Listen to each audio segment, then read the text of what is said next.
My uncle never really liked Vince. He didn't think he was cut out for La Cosa Nostra. My uncle would say about Vince and Alfredo, they are not meant for this thing, meaning La Cosa Nostra, this thing of ours. Now Alfredo had stopped coming around. He even stopped doing business in Atlantic City with his concrete company. And even though my uncle wanted to kill him, it wasn't a top priority at the time. But now with Vincent Falcone not following orders and then talking subversive to Chucky and Lawrence about me and my uncle became obsessed with killing him. He used to call Vince the big shot when he spoke about killing him. He'd say things like, "We're gonna show the big shot who's in charge." Things like that. Vince had been long enough to know how my uncle was, and I think he knew that we were going to kill him. So like Alfredo did, Vince stopped coming around. Now at the time, Vince was married, but he was seeing a young girl who lived on Georgia Avenue, right across the street from us. This girl's name was Maria. She and her family had moved from South Philadelphia to Ducktown, just like we had. She was a beautiful young Italian girl with dark hair and a pretty face.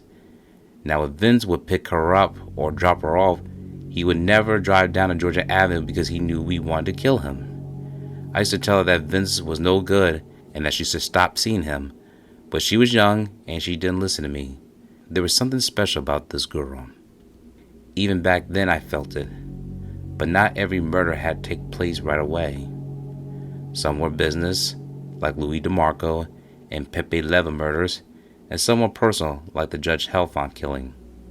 To Nicky Scarfo, killing the big shot Vincent Falcone had become personal, and just like he did with Judge Helfont, Scarfo set out to lull Falcone into a comfort zone and then kill him when he least expected it. Now around this time, a position opens up with the concrete union. We are playing like nothing happened. Me, Chucky, Lawrence, the Blade, and Vince is doing the same because he wants to be the boss of the company. Now at this time, Alfredo isn't around anymore, and Vince is hanging with a kid from South Philadelphia named Joe Salerno, who was a plumber. Me, Chucky, Lawrence, the Blade, and Vince is doing the same business because he really wants to be the boss of the concrete union. Joe Salerno had borrowed $10,000 from me and my uncle and was paying us 2.5 points or $250 per week in interest on top of the $10,000 he owed us. It was a standard juice loan, and at the time we were doing a lot of loan sharking. Every week I'd go out and pick up envelopes or guys who came from our office. Everybody paid because they knew our reputation. These type of loans were our bread and butter. With the holiday approaching and the promise of a new job waiting for him in the new year, Vince Falcone thought he had a lot to look forward to. He thought wrong. My uncle organized a little party at the house in Margate 9 days before Christmas. He was already there waiting for us to arrive. Lawrence had a Thunderbird at the time, and he was driving. I was sitting in the passenger seat, and Vincent Falcone and Joe Salerno were in the back seat.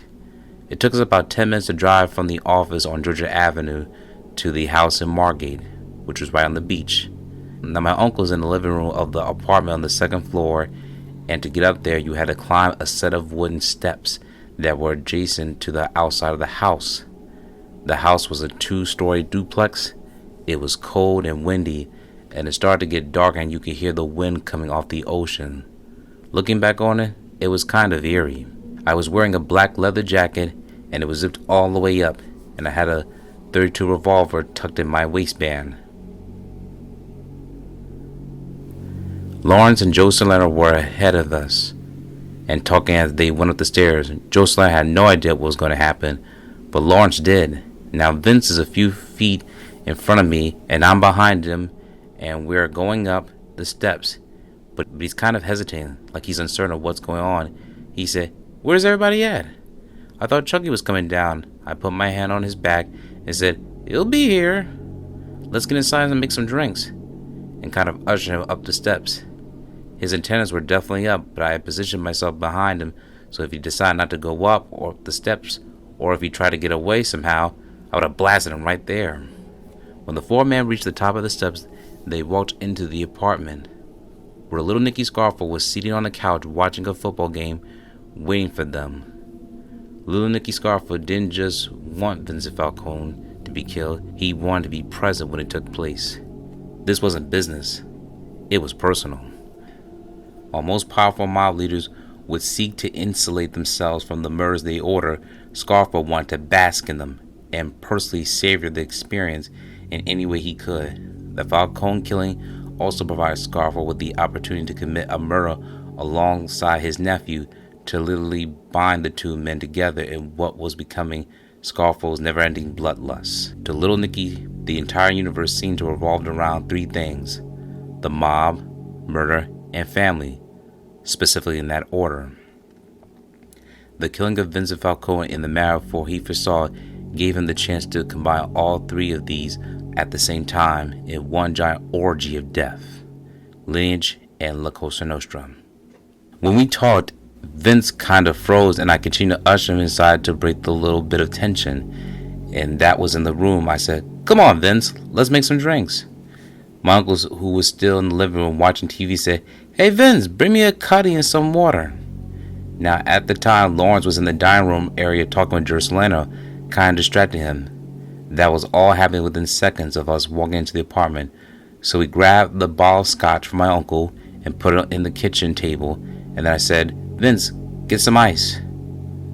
When we started walking away towards the refrigerator to get the ice, I reached into my jacket and then took the gun from my waistband. I walked right behind him and blasted him right behind the right ear.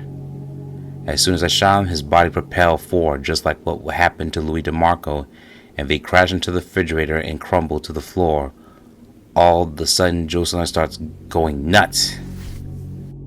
Here's the news clip of Philip Leonetti on primetime television singing in his words of what happened as he approached Vincent Falcone's final moments. To prove himself, he had to deal with a guy from the neighborhood named Vince Falcone, one of Phil's friends who had managed to insult Scarfo.